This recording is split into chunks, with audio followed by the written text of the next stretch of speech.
Hi there, welcome to my YouTube channel. This is Tina from TinaHeals.com, and today I'm speaking to you about an Aries ascendant, a Capricorn moon, and a Scorpio sun.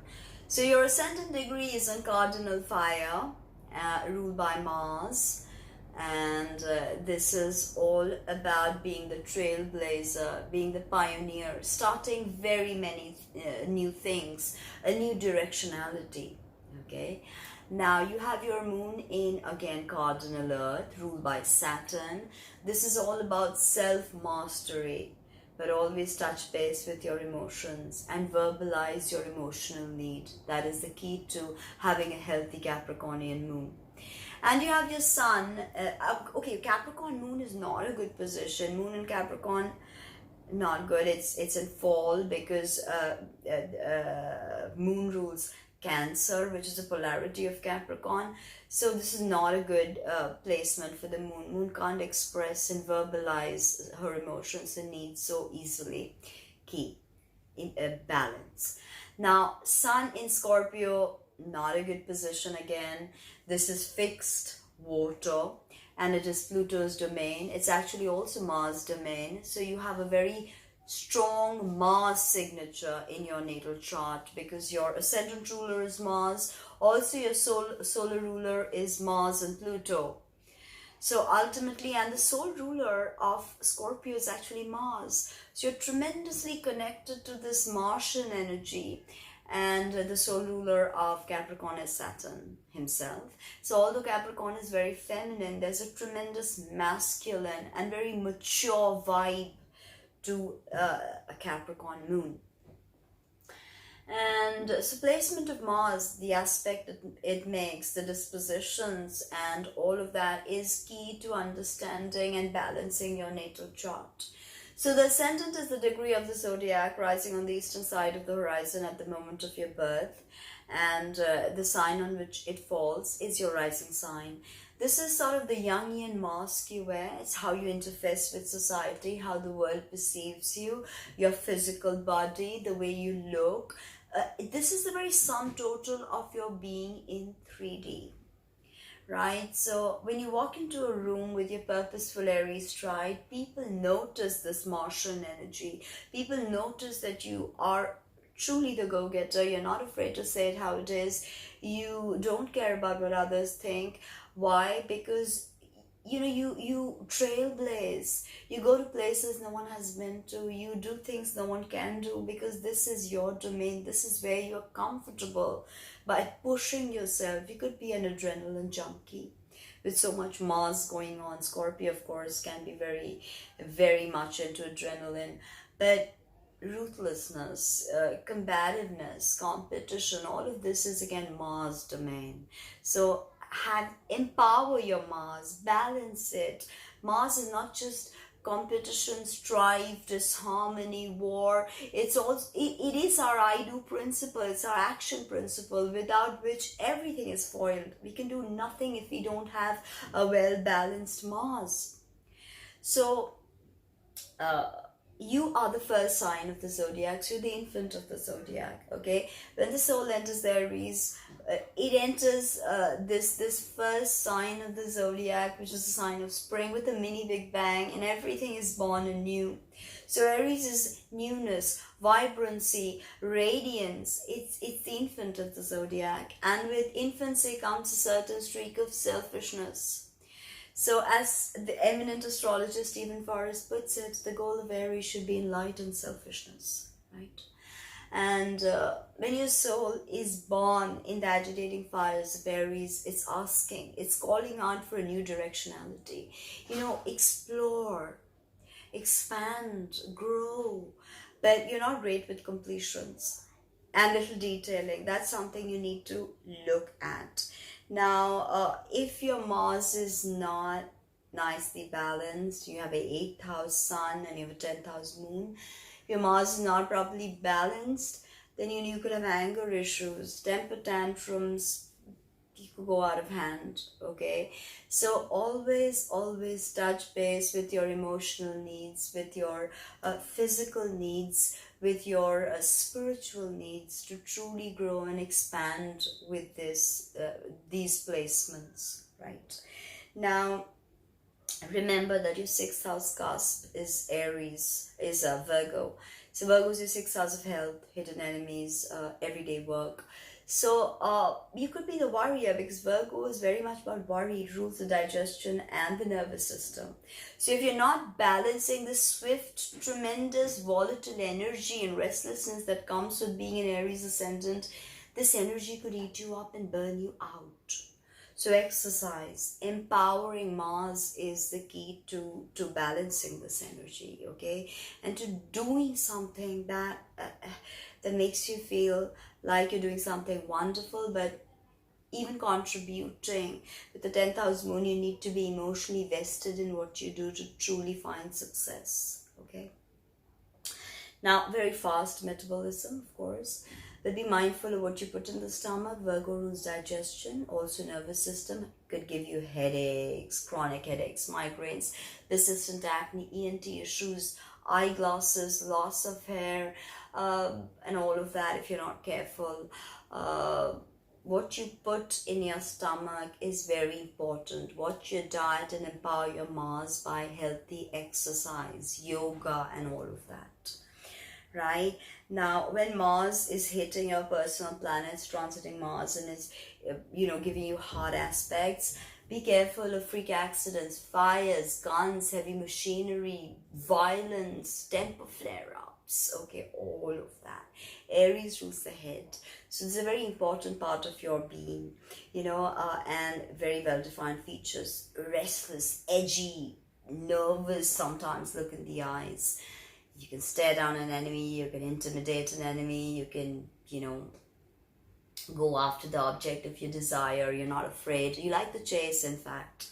You love the chase. And also with the Scorpio's 8th house sun, very sexual, very sensual energy. Mars is also our sexual sex drive. So balance that to touch base with all your needs and all your feelings and emotions, key to it. Now, moon. The moon rules the breast and the stomach. Immediately you understand moon is about nourishment. It's the mother. The sun, Cancer, it rules Cancer. It's beautiful because it is about home, hearth, foundation, our childhood, our everyday habit patterns, how we nurture, how we were nurtured, the whole concept of nurturance and what it means to us, our perceptive interface, how we connect, how we emote, all of this is the moon. 10th house is career. So 10th house moon, you have to be emotionally connected to what you do, and it has to touch you here for you to truly ascend to the archetype of the unicorn. Capricorn's broken into 3 archetypes: the mountain goat, the sea goat, and the unicorn. The unicorn is when the initiate has awakened their kundalini and is truly the alchemist. All right. Now, Capricorn is all about endurance because it is a sign of winter. So this is about perseverance, grit, determination, prudence, wisdom, a certain amount of lack. There's always a lack with Capricorn moon. Maybe it was thrust upon you, maybe you like to keep it frugal. There's a certain amount of frugality with this placement. Now, remember that the moon in Capricorn is about self-mastery.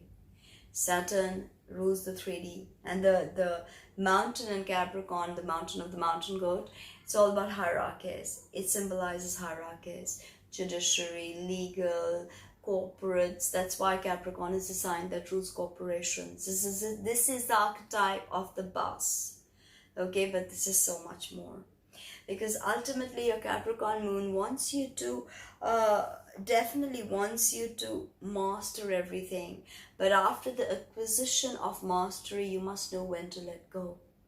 That is truly when you've balanced, your Capricornian necessity to hoard and procure and, own everything. You can't own everything. Yes? So Capricorn moon is about structure. Think of the rings around Saturn, structure, boundaries. As Capricorn moon, you have boundaries around your emotions. Don't let others come in. And you've probably had to grow up and become wiser than your years because of circumstances, maybe taking care of young siblings, cousins, the elderly, all of that, having an 8th house son, maybe even your father.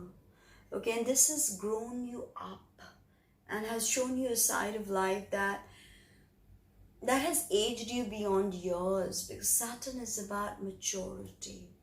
And this is what your Capricornian moon is teaching you: maturity, emotional maturity. But always verbalize your emotions. Touch base with your emotional body. That is the key to true self-development, right? Be resourceful, be disciplined, be prudent, be ambitious. This is definitely something your moon is calling out for you to do. You're definitely the feet on the ground, eye on the prize sign. Very practical, no nonsense. You slowly and steadily get there. And also remember that there's a necessity for recognition. This is 10th house Capricorn. So you want to be recognized for your work. You want your professional accomplishments to show. You want people to say, wow, you've done a great job. And if they don't, you feel disheartened. Okay? Remember that in Arabic astrology, Capricorn is associated with the Archangel Azrael. And he holds the key to day and night, symbolizing life and death. So Capricorn is inherently connected to this life and death process. And as I told you, Capricorn is ultimately the path of the disciple walking towards self-realization. In Scorpio, the disciple dies to be reborn again as the phoenix. And in Capricorn, the disciple now walks the path and is ready for self-actualization. Right? Now, Sun in Scorpio, told you, problematic placement. So Scorpio is ruled by Mars and Pluto. Pluto deals with the unconscious. Having an 8th house is all things hidden, occult, taxes, death, rebirth, sex, and all of that. You're definitely very sensual. Now the sun is our conscious awareness. It's our soul's purpose. Okay, it is how we take our internal chi and project it to the world. It's our father. It's a healthy sense of I am and how we shine in the world. It's our development, or it's why we have incarnated. Okay, so the sun is really important. Sun, 8th house sun in Scorpio. You like to dig deep. Okay, this is the archetype of the investigator. So you have the archetype of the initiator, archetype of the leader, archetype of the investigator. You have this uncanny sense of seeing through things. Okay, and people think, okay, moon in Capricorn, you're not great with the spiritual awareness. Incorrect. You're tremendously aware. Moon is your ESP, your psychic awareness. And also with Scorpio, these are all the spiritual signs, Scorpio, and after Libra, Scorpio, Capricorn, Aquarius, Pisces, Sagittarius, Scorpio, Sagittarius, Capricorn, Aquarius, Pisces, spiritual signs. Okay, so here you are with your Scorpio sun, definitely out to talk and express what is taboo, and sun is how we want the world to perceive us. So you're very serious, and key to it is balancing Mars. Otherwise you could be very angry, very volatile, very secretive. You're definitely very secretive and don't open up easily, and that doubles up with your Capricorn moon.